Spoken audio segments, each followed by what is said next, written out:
All right, so we're back here once again on another special edition of Couch Coach Live here under the lights as we continue our 10th annual Couch Coach Live NFL preview.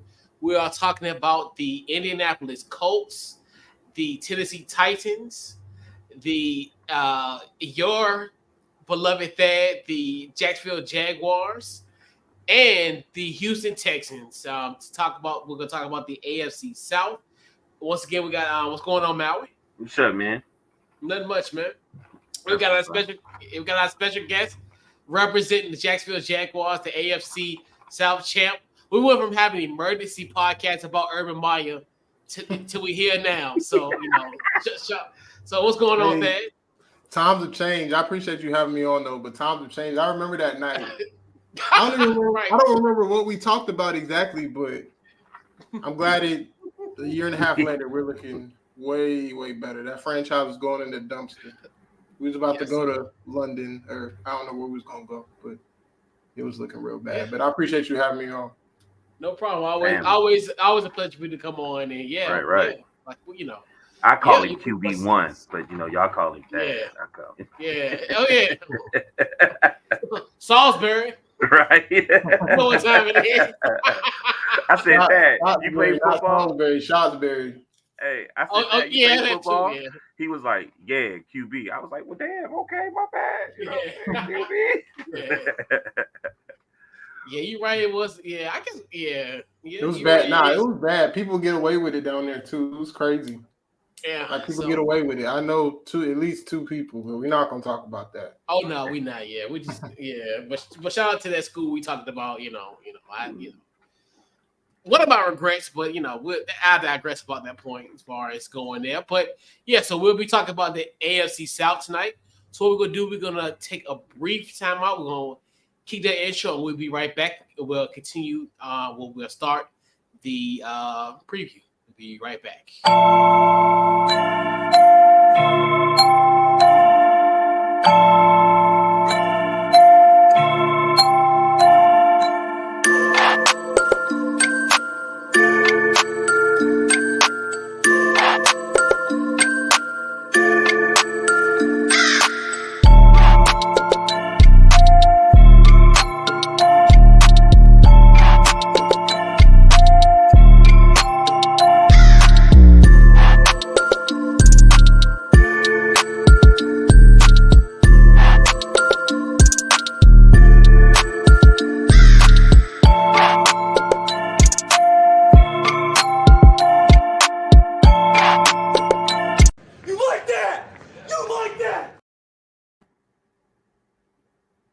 Continue our AFC South preview, our 10th annual Couch Coach Live preview. Now it's hit the south part of our preview. So definitely, if you haven't checked the other previews we've done, the West, the AFC, and the NFC West, and we also did the Norths last week. So that's available.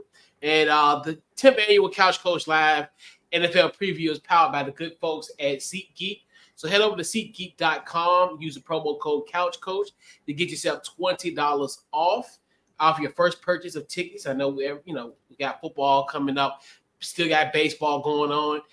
Anything that you got coming up in the fall or whatever, just go to SeatGeek.com, use promo code CouchCoach, get yourself $20 off, and we're here. So we're talking about what's about earlier, as we kind of teased it earlier. We're going to talk about the AFC South, which it's definitely in Thad's wheelhouse as being a Jacksonville Jaguars guy. So we definitely want to talk about initially. It's going to be one of the storylines to watch in this division. I'm going to go with you first, Thad. Any storylines to watch? It doesn't necessarily have to be Jacksonville centric. It can be division wise as well. So the floor is yours. Mm-hmm. My biggest storyline is which team has their next franchise QB. The whole entire division's having a turnaround. Some teams are getting old. They're rebuilding. All of us at one point have rebuilded. The Titans are on their way to maybe rebuilding. I don't know if Vrabel's okay with that. He might not want to rebuild, but the other three teams are going through a rebuild. Jacksonville went through one. The other two teams are currently going through one. So my storyline is what team hit on the new QB. Tannehill's starting in Tennessee, but Levis at some point might get some burn if he's good enough to, get on the field. But You got C.J. Stroud. You got Anthony Richardson. So which one out of these three other teams found their franchise QB? Because if you want to win in the AFC, let alone the AFC South, you have to have a quarterback. As you know, the AFC is stacked with quarterbacks right now. So you got to have that guy. Not that guy, but you have to have a competent and capable guy. So, yeah, what team has their next franchise QB? And that's going to be, vital to any team taking off. Because if they don't, they're going to have to do this all over again in 2 years. And who says they're going to get the number one overall pick? Because this year it's a hot commodity. So, the top two picks are. Because you got Drake May. So, what team has their next franchise quarterback? Yeah, at Carolina, we keep them QBs in our back pocket, don't we? Yeah, I had a nice little run the past couple of years. We're not gonna count Trubisky though. Come on, he's number 2 overall in 2000. I was 17 or 18, but yeah, he couldn't beat out your boy. He was pretty good. Williams, number 12. Oh, Marquise Williams. Yeah. So he could beat him out. He didn't even get an opportunity in the league. He was a backup somewhere for like preseason. Green Bay. Yeah, he was in Green Bay. Yeah, he was Green Bay for he had a cup of coffee in Green Bay. Yo. But yeah, that was my storyline. For sure. Mal, what's your biggest storylines? My storyline is basically not just the QB situation, but I'm like, is the Jags going to be the true new kings of this division? Everything that said is the same thing, with the Titans going through this transition of losing all those games at the end of the season last year. Well, I think they were 7-3. That, if I'm wrong, help me out, bro. If they were 7-3 in the beginning of the season, and then they lost 7 straight games after that, and then the Jags end up winning the division.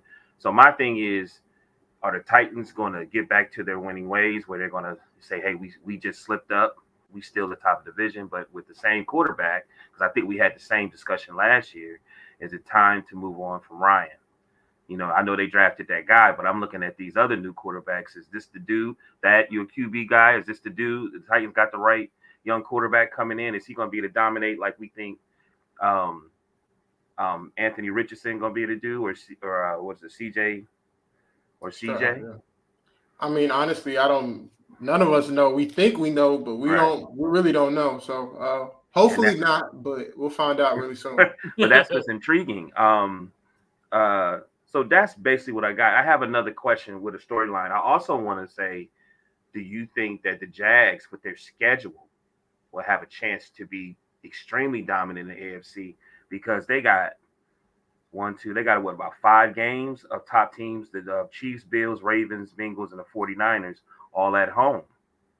So I'm wondering if, they beat those teams, will they be in the top 3, top 5 teams in the AFC? What do you think? I think they're good.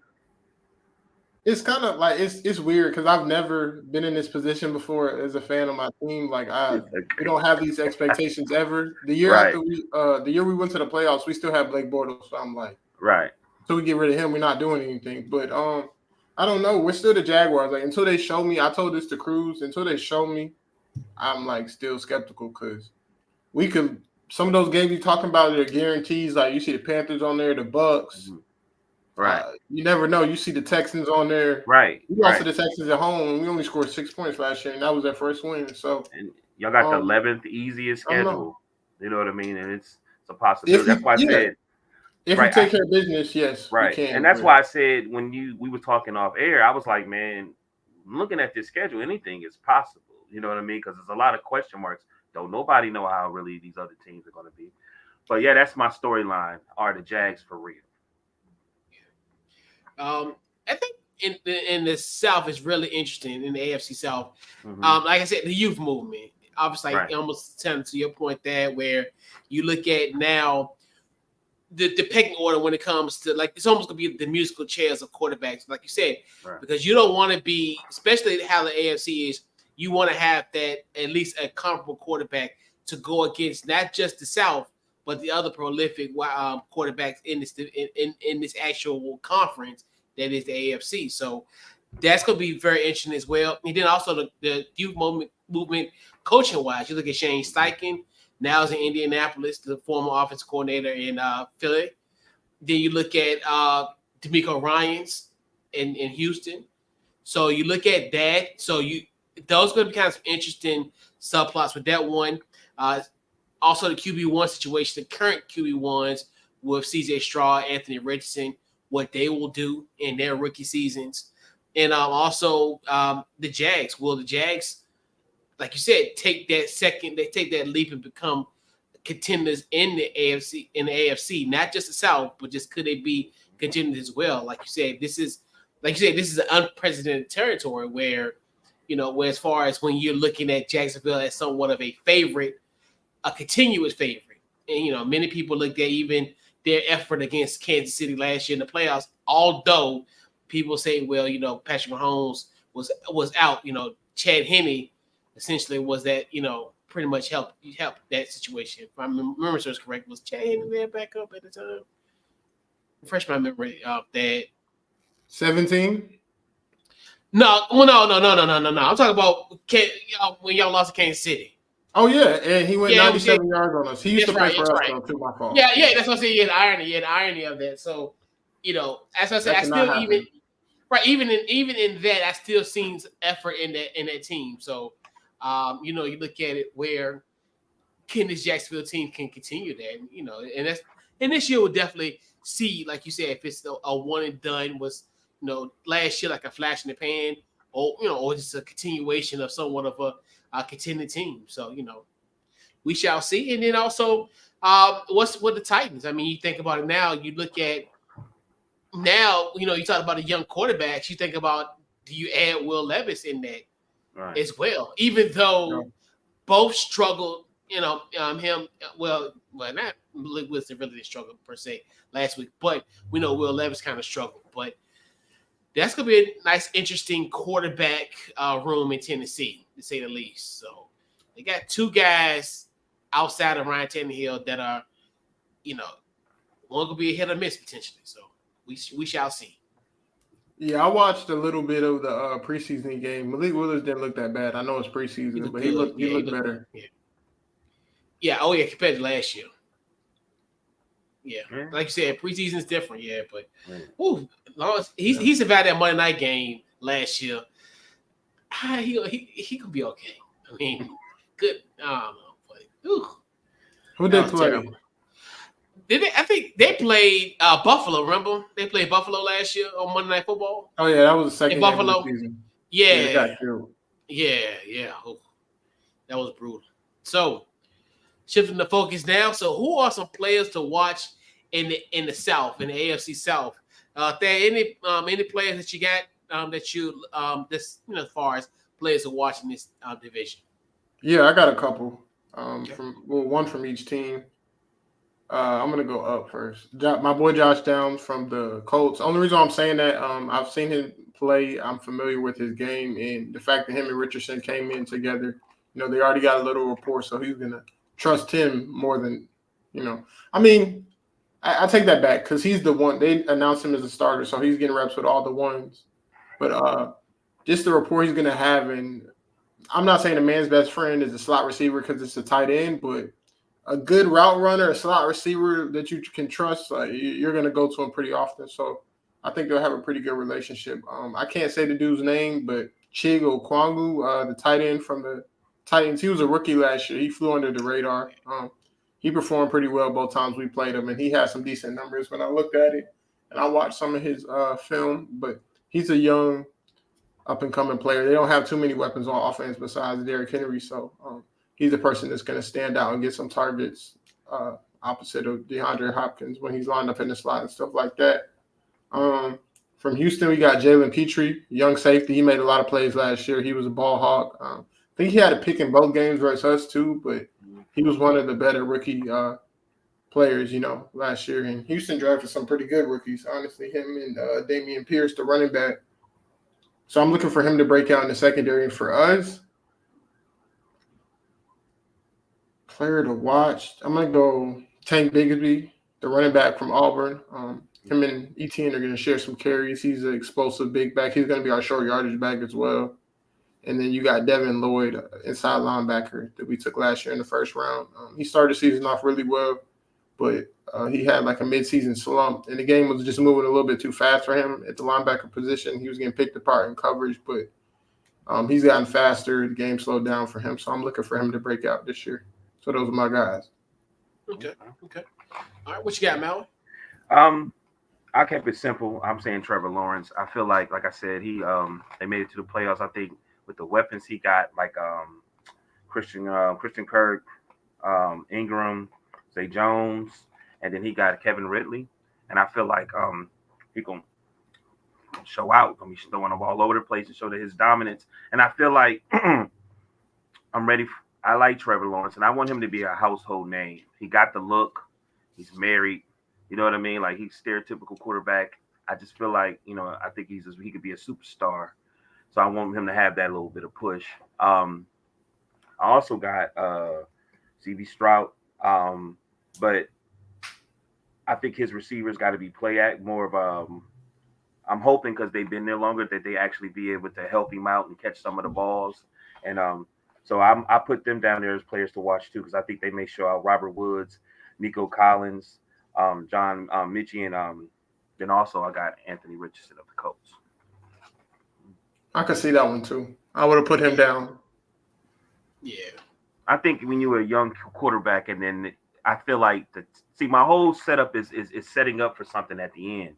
And I feel like with some of the moves the Texans made, it's important for CJ to show out. And I think his receivers is going to have to make him look better than, you know what I'm saying, and he build his confidence up.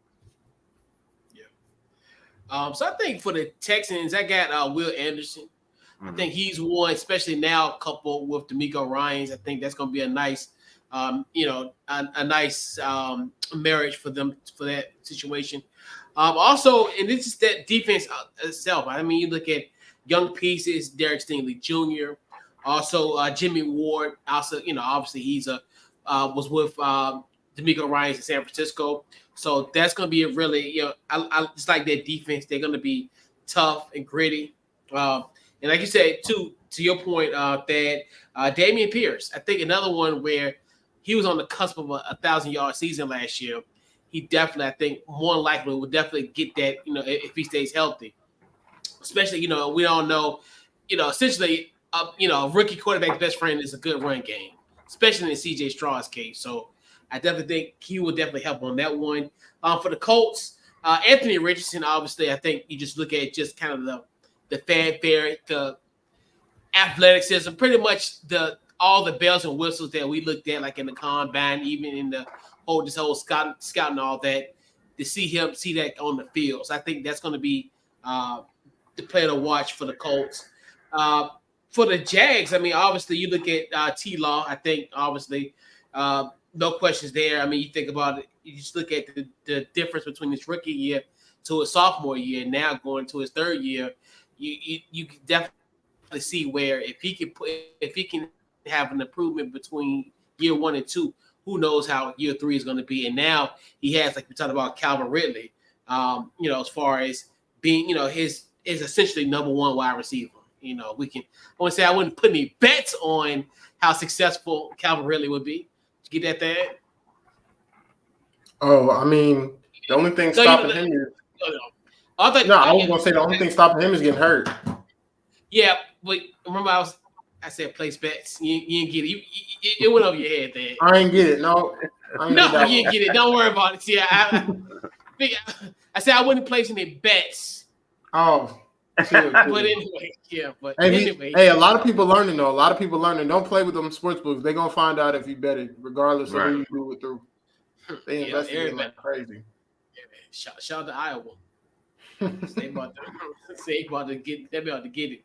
And then also, I'm looking at for the Titans, even though we know that the Titans are kind of like the run-centric team. Obviously, you got Derrick Henry, what have you. But I definitely want to see what D-Hop does, and also Treylon Burks. Treylon Burks. He's a sneaky one where he can really kind of fall into this breakout and player to watch kind of thing. He was kind of like my cusp guy, so I definitely think he can show some promise this year, even though, like we said, this is a run-centric team. But I think there's going to be some opportunities where you're going to see like these guys potentially shine, and guys that you want to at least watch, as far as from the South is concerned. So, yep.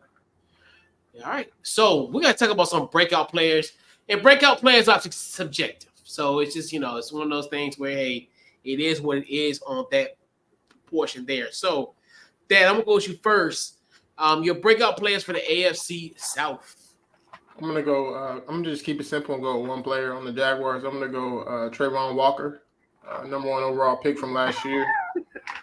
He maybe it's because it's my favorite team, but I watched the all 22 for pretty much every game, and I see like people getting on him and stuff. He didn't have a lot of sacks, and Aiden Hutchinson had a better rookie year, but he's really really good in the run game. So I think in year 2, most players take that leap from year 1 to year 2, and I think the entire offseason he spent time, working on pass rush moves. Like he's really really good in the run game, but to be that dominant edge rusher, you gotta get sacks and get home. So I think he's gotten his bag, added stuff to the tool jar, and he's gonna have a breakout season alongside Josh Allen. Because real quick, the only reason why I love everything about my team besides that we kind of I wouldn't say got complacent, but we didn't really make as many moves as I would have liked. Like I feel like we should have added a veteran pass rusher and then a slot corner, but we didn't. But if Trayvon Walker breaks out, it won't really matter. So I'm hoping he does. Yeah, big time. All right, what you got, Mal? I'm gonna keep it simple too. I put Jonathan Taylor for the Colts. I feel like, we already know he already a beast, but now they got the weapons. This is opportunity there. He's gonna be a beast. But I put Trayvon Walker. I felt like that was. I just seen Jonathan Taylor. I said I'm gonna throw him in there because I think there's opportunity for him. But I think Trayvon Walker is probably the most important because they did give up a lot to get him, and they didn't do much this year, so they putting a lot on him. But the best thing about him, to me, is experience. His first year, they win the division. So now you got to look at yourself and say how important. What did you do? He only had 3 sacks, but you're right, he was good at the rush. So now you look at it, okay, what can I send to do better for my team? And I think he's going to do. It's no way he ain't gonna get more sacks than what he got. You know what I mean? So he's definitely gonna be better this year. Yeah, he's gonna be a beast. Yeah, he's gonna be a beast, right? Yeah. Mass for the South breakout players. It's to your chagrin. Rayshon Jenkins. I think he's somebody. I think obviously he gave us Commanders fan the greatest gift of all time. A pick 6 win over Dallas the week before Christmas. Thank you for making my Christmas a little bit happier last year. So I look at, and then, last year coming off 3 interceptions last year, I definitely think he's going to be someone that at least have that playmaking ability for you on that defense. So definitely looking at, what he could potentially do there. And also your boy Arden Key, when he's, switched over, and I definitely think he'll definitely pay dividends next year. Also last year, he had 4.5 sacks. I definitely think he's gonna make a difference on for there. That talked about Damian Pierce a little bit, but I think more so from the Texan standpoint. I definitely think he will definitely break out as far as, I think more so break out in the sense of become not the elite company of the AFC running back per se, but he'll be in the conversation. He'll have a seat at the table as far as good, solid running back in his league. So I don't know, so I definitely think he'll cement his place, I think, this year as far as having a seat at the table. And for the Colts, I think you look at Isaiah McKenzie, and then we're also talking about Josh Downs, and then another guy I'm looking at is Mo Alley-Cox. I definitely think, obviously, with McKenzie and also Josh Downs, slot receivers, then I think they'll have a great opportunity, especially with Anthony Richardson. He'll definitely be somewhat of a safety blanket. Then also Mo Alley. I think Mo Alley-Cox, he'll definitely be someone that I think could definitely help Anthony Richardson out tremendously. Because we just don't know what the hell is going on in Indianapolis. That's the crazy thing about all this. So it's like, if you got everything else going on, hell, you got, like I said, we talked about this wide receiver core really isn't like the sexiest out of all of them and within this division. So, you got, somewhat of these fringe guys that I think that definitely help essentially because we talked about Michael Pittman Jr. He's solid, but he's so you look at those guys, Isaiah McKenzie and potentially Josh Downs also going to help carry that load, and so yeah. You know something about having a bad owner? I used to. Did it ruin a franchise? Yeah, I used to. Yeah, but I know. I used to do. How bad was your owner, Coach? He gone. I show you how bad he is. He gone. He gone. That's all. That's day. He gone. That's how bad he was.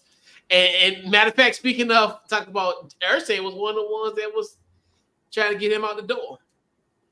But yeah, like you said, Irsay, he's a character, to say the least. I think that's like you said, there's a difference in, like you said, ownership is key as far as that's concerned. But yeah, you're definitely right about that, Dad. Like he hit the nail on that one. So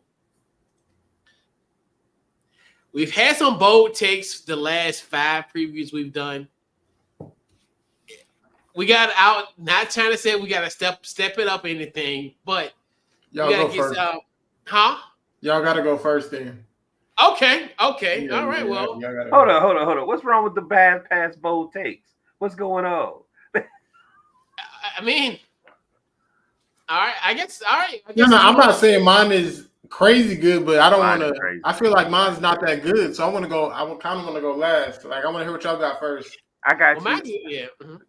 No. I'm trying to figure out what's wrong with the past bold takes. You said we got to step it up. What's going on?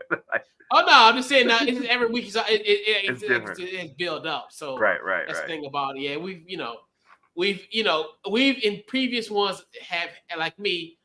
I got Detroit Lions win the NFC North for the first time since '93. Right. Since the conference alignment in 2002. Right. So we've had a lot of hot takes. So that's why we like, hey, we just gotta step it up week in and week out when it comes to bold takes. Okay. So I'm gonna go with you first, Mallory. What you got? I got that.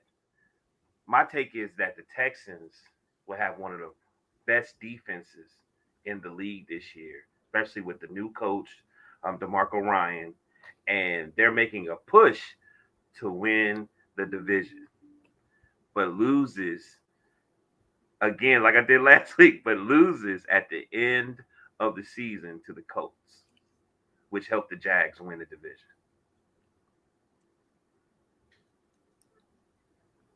What's up, Dad? Holler at me. Host. It's the host time. All right. I mean, I've had spicy take, but this one is really gonna be mild. It's gonna be milder than queso sauce. Malik Willis will be QB1 by the end of the season. That's not mild sauce. I agree with it. I don't agree with it, but I can see it. But it's mild compared to the last 4 weeks. Last 2 weeks. This is. They didn't start him in a must-win playoff game, so I didn't ever think Brett would bounce back from that. Right. We'll see. He's still here. He's second on the depth chart. So he's doing something right. Yeah. Especially, AV, he's second, and then Coffee and Mayo, he third. So, So. All right. Yeah, I gotta do 2 because this one's not good. The first one was just the Titans will finish over 500. Like their roster, they lost a lot of people in the offseason. Real old roster. Derrick Henry getting old. D Hop is old. But I just feel like as long as Vrabel's the head coach and he's like controlling that team, like they're gonna win some games, But the other hot take is that Anthony Richardson's gonna win Rookie of the Year and he's gonna lead. He's gonna be top 10 in rushing, like overall. Right. So he's gonna win Rookie of the Year, and he's gonna be a top 10 Top 10 rusher is crazy. I'm gonna say top 10 in rushing touchdowns because he has Jonathan Taylor. I don't think he's going to take too many carries away, but I could see him having a season where he throws for like 3,000 yards, has like 20 touchdowns, and like 10 rushing TDs. Because on the goal line, you got to like choose. You really got to choose between him and Jonathan Taylor. Because if in some of the clips from the preseason game, he was trying to run folks over. So I don't think he's really shying away from contact like that. So. And they got that Eagles offensive coordinator, right? He's the head coach, right? Yeah. Shane. Yeah, I can see that. I agree with that. That goes in with my with the next segment. I can see that happening. You see what I'm saying? I can see that. Yeah, I mean, Anthony Richardson, he definitely got a legitimate shot to become the ROY, so the Roy, offensively. But like you said, it is interesting. But like you said, with Vrabel, that's the only successful little bill that we got in the NFL. Because all the other Belichick assistants have been like garbage. So that's the only little bill that's been successful. But and like you said, it's very interesting. Anthony Richardson, he's gonna be definitely be a compelling story, for the Colts for sure. Like, I think it's gonna be something that we always want to watch week in and week out. He's definitely gonna be by far the most compelling one. But right.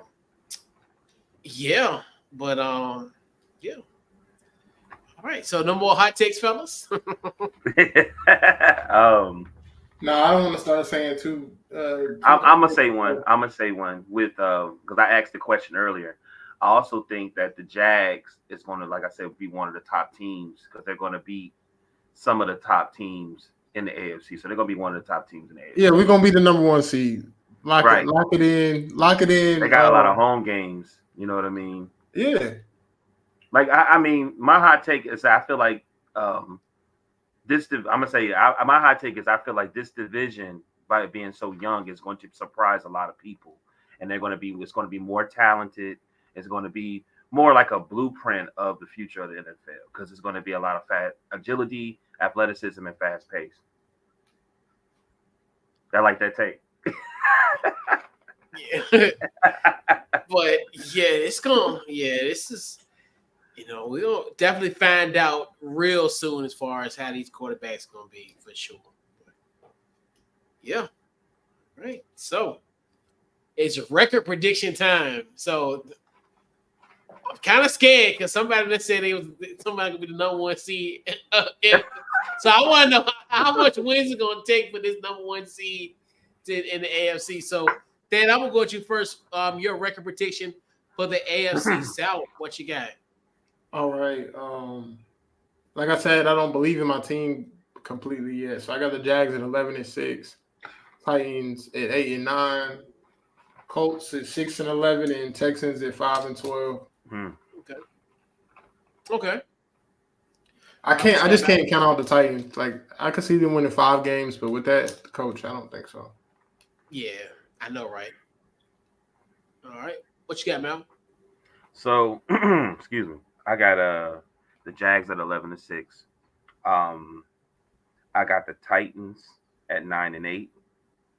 I got the Colts at 6-11, and I have the Texans at 10-7. They almost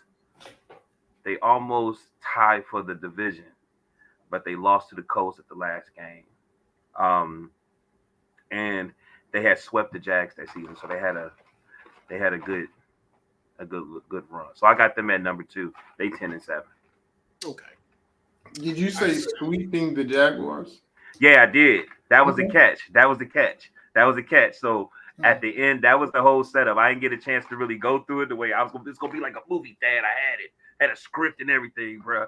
You know what I mean? But I was like, they could sweep them, and then I was like, they beat the Colts, but the Colts beat them at the end of the season, which makes sense because Anthony Richardson is about to, he's been showing out. So by him breaking them down, they didn't make it they didn't win the division. You see what I'm saying? So anyway, we're gonna see. We're gonna find out. Yeah.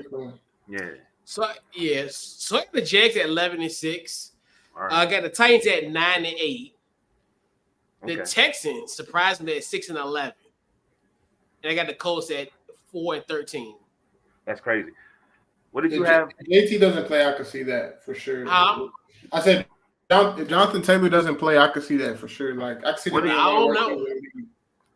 Dad, what I did you don't have the know. Titans at? What'd you say? What'd you say? What did you have the Titans at? 8 and 9. So we all around the same then. Wow. Yeah, I got Titans 9-8. Yeah, so Me too. 9-8. I mean, yeah, I don't know because your boy Erskine said, "Look, it don't matter if I'm dead and you out the league. Ain't nobody gonna care." That's crazy. That's wild, yo. Like, all right, I understand what he's trying to say, but that's something you just don't say out loud. And I, God rest his soul. It reminded me of what was it? The Texans owner. Remember he was saying how the prisons run the asylum. They walked out the practice field. Right, walked out the field. Yeah, it's similar in nature. You know, as far as even though it's a little bit different, but it's kind of like insert foot in mouth. Like, dude, don't say this stuff out loud. Like, don't do this. Like, you know, and like you said, these billionaires, like, dude, you got like PR people. You got people who you get these type of things. You shouldn't put yourself in these predicaments. You know, Right. but it is what it is. But yeah, I don't know. This Colts thing, it's a little, you know, and then this whole rumors about the injury, and I like, dude, it's like you said, it feels good. Yeah. Mm-hmm. I was gonna add on to that. It got real messy when they were trying to say he got injured away from the facility, so like he wasn't gonna get any money this year if he sat out or something. I'm like, all right, you start playing with his money. And he's not a first round pick either, I don't think. So no, you can't franchise him. He out of there. I know, and that's the crazy thing about it. And they was like, oh my God, I felt like they was like monitoring him, like, oh, because it's a backup show that I forgot what it was. Was it the back? What they was saying? Because everybody was saying, well, he was grimacing coming off the field, or you know, people were like really like literally like paying attention to him, like how he was walking, all kind of stuff. I'm like, yo, this is getting bizarre. Like they trying to do it like almost like an insurance claim on him. You know, like how like when they do like if you be like in an accident or whatever, and then they got like private investigators. Mm-hmm. Like this how this feels. Like they literally got like a PI for Jonathan Taylor. Like, look. But it's bizarre, and it's crazy about all of it. It just happened like in the almost, you know, on a Sunday night. It was so bizarre. That was a bizarre night when all that stuff came out. But yeah, Irsay, wow, man. Irsay is a character. You can tell I mean, a lot of people say wild stuff, but he's a little out of control right now. I don't know. Yeah. I wonder if they bugged this crib, what they'd find. Like, if you just bug this crib for like a day, hear some of the conversations and some of the stuff that goes on in there. He's a wild human being. But I guess when you got money like that, your world's an oyster, and you can just say whatever. It'd be funny when he'd be on Pat McAfee. He'd be like, because I remember he was talking about how they're gonna have teams in you know, England and stuff. He was like, yeah, it'll probably be 25 years. He was like, you know, I'll probably be long gone, but Patrick, you'll be here and see that. I'm like, what the? I was like, yo, wow. I'm like, yo, this is wild, bro. Don't he look like he drink a lot? Well, I mean, I think allegedly. Got that drunker face, you know what I'm saying? Like he be sipping on that allegedly. That brown. Yeah, allegedly. You know. Allegedly, yeah. Allegedly, my bad. I forgot we was on the pod. Allegedly, he looks like he's drinking the brown, you know. But yeah, it is what it is. But yeah, man, and that just show you like how we talked about how the South is just, you know, as far as it's pretty much in order, kind of, you know. I wouldn't say this is the most predictable one, but this is the one where I think if you look at from the other divisions, where I think this is somewhat of a clear favorite in the sense in Jacksonville, right. And you know the Titans kind of creeping up there, and then you know you got the two teams that are essentially, you know, rebuilding, you know, at the bottom, and you know, so yeah. So I just did that with the Texans. When you got like a defensive coach, sometimes that's a player's coach, and he seems like he can get, you know what I'm saying, he kind of like, you know, like Mike Tomlin and all those types, it can kind of like fire you up, like, you know what I'm saying? So I was like, man, it might be games that you don't think they're going to win. They can win, you know. And then they start believing in the formula. Anything can happen. And you can say the same thing about the Jags last year. Yeah. And and he's coming from a tremendous coaching tree, right? And obviously, with Cal Shanahan, he got offensive coordinator that was from the facade. Like he probably trust him. Say, man, I ain't even got to worry about that. But we got to get this defense. Blah blah blah blah blah. You know what I mean? So then a lot of them got to. It seemed like to me from what I was looking at today, a lot of them got to step up, or they may not even be near. They might get moved. You know what I mean? Yeah. But what happens when you get a new coach? I think I think we're gonna be okay. We just gotta start fast. We can't do what we did last year. We had a lot of games where we didn't start fast. We can't do that. We can't get down 17 and come back. We did that like 3-4 times. Right. And in the playoffs. I remember that. Yeah. As a fan, I can't do it because I'll be ready to not even turn off the TV, but turn to another game for like 5 minutes, just calm down and turn back. Right. But yeah, we're gonna see. I'm excited. I got season tickets, so I haven't ever got season tickets. I mean, I was playing football a couple years ago. I was playing football a couple years ago, and then when I was younger, I lived in Georgia. I live in South Carolina now, so I'm 3 hours away. So that's what's up, Dad. That's what's up. That's what's up. If we start losing, I'm not doing it again. Hey, I need my refund by week 5. Shoot, go in that pool, Thad. Go in that pool. Go in that pool, dog. For the first game, it'd be hot out there. We need some shade in our stadium. Yeah. But, I mean, we get a new stadium, but yeah, our stadium. That's what's up. That's what's up. But you know what? That like even if they start, man, they. That's what I'm saying, man. They the team of the future, man. They got Trevor, B. For real. Yeah, like, I'm really just talking. I would never give up. Like if I sat through the years when we had Minshew and the years when we had Blaine Gabbert and Chad Henne starting as quarterback, and I watched every single game. I'm not gonna give up on this team, and we're young too, so it's like we're not gonna get worse. We're only gonna get better. Like our best players are young players. All of them. And Blake Porter, right. No. And like the Titans, like some people probably still looking at the Titans that they're gonna do that, but probably with the Jags' strongest strengths, I don't think they're gonna be able to stop them. Nah. I mean, but yeah, you survived Blake Bortles, the athletic stud from University of Central Florida. Did you watch QB on Netflix? When they drafted him, I was like, they didn't get Alex Smith. I was like, even though Blake Bortles was a fourth quarter away from going to the Super Bowl and playing Nicky Foles. You got to keep going. The reason why we didn't close the game because we couldn't get 2 first. We just needed 2 first downs to run the clock. Yeah. So 3 out. 3 out. You survived that. Oh, you survived the because y'all didn't have him. Who was the other guy that y'all? Y'all had him in 2011. No, that wasn't Blake Bortles. It was somebody else because who was y'all quarterback in 2011 that y'all drafted? Yeah, it wasn't Bortles, was it? Blaine Gabbert. Blaine Gabbert at the dog. Yep, I remember him.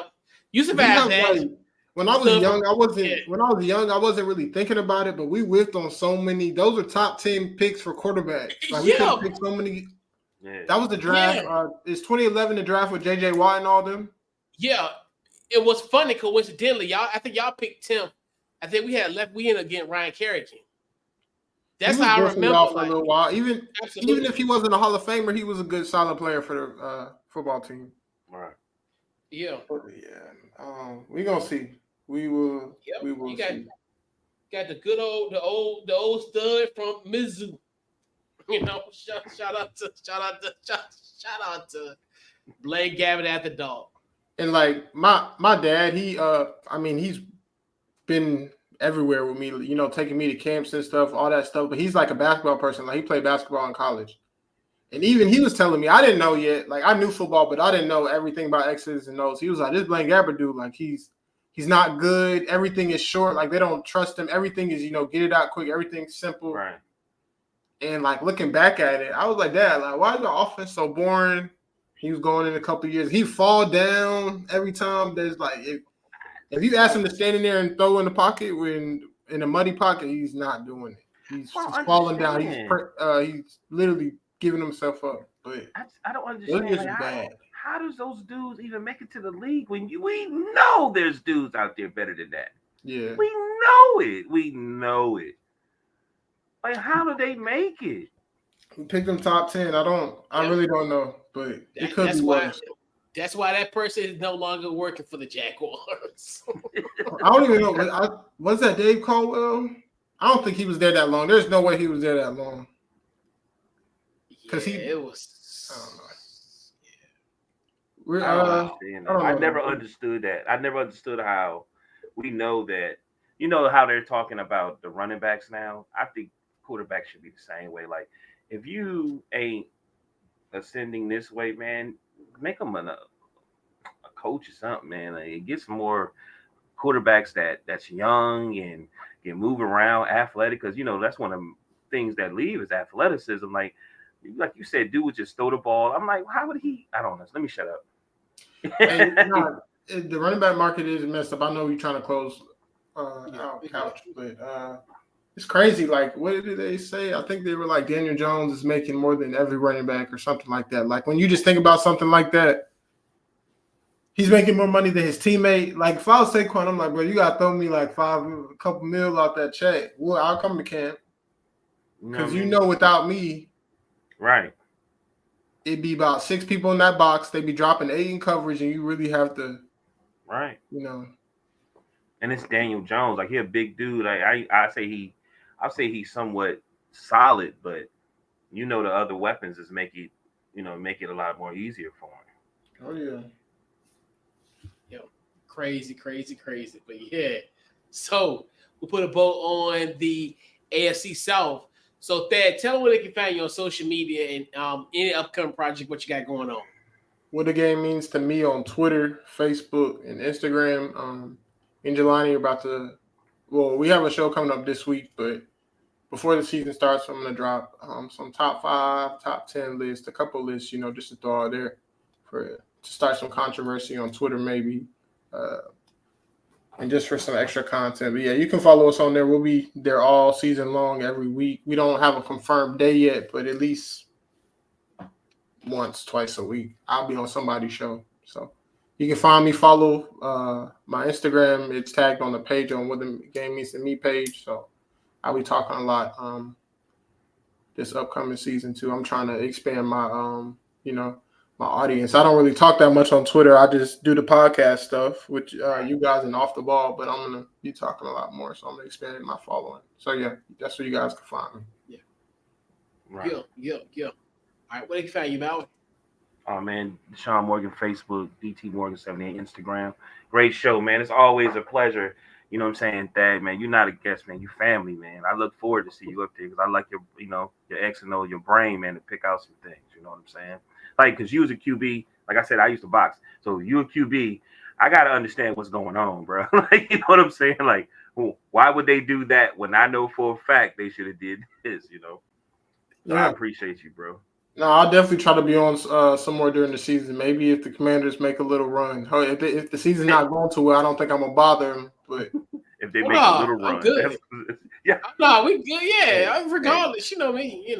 Y'all are better. Y'all are better than me though, because you and Cruz are doing shows after tough losses, and after some tough losses, I'm not saying my whole day's ruined, but I don't want to talk about it. Yeah, I feel you. Hey, that is the most genius show I've ever seen. If you a Commander fan, man. If you talk about comedy, they be so hurt. I ain't never seen somebody so emotionally hurt. And they talk about, man, why are we doing short passes? Why you keep doing? We needed to get a third, get a first down. Why did you kick the field goal? Like, it's hilarious. I think it's genius. Yeah, it be tough, man. Especially I remember when we lost to Minnesota. I think that's the one that really had me like upset. Like, I was pissed. But yeah, man, it's like that. But the years have gotten better. 2021 was a little bad. Last year wasn't too bad. Like, we had some losses towards the end that was a little heartbreaking. But yeah, man. But I got one more question before you go. I got one more question before you go. How was that year when Kirk was y'all quarterback and y'all had to win Week 17 to get in the playoffs? I think it was the Giants, and he threw like It was just a bad offensive performance. I forgot what year that was. It was just his last year there.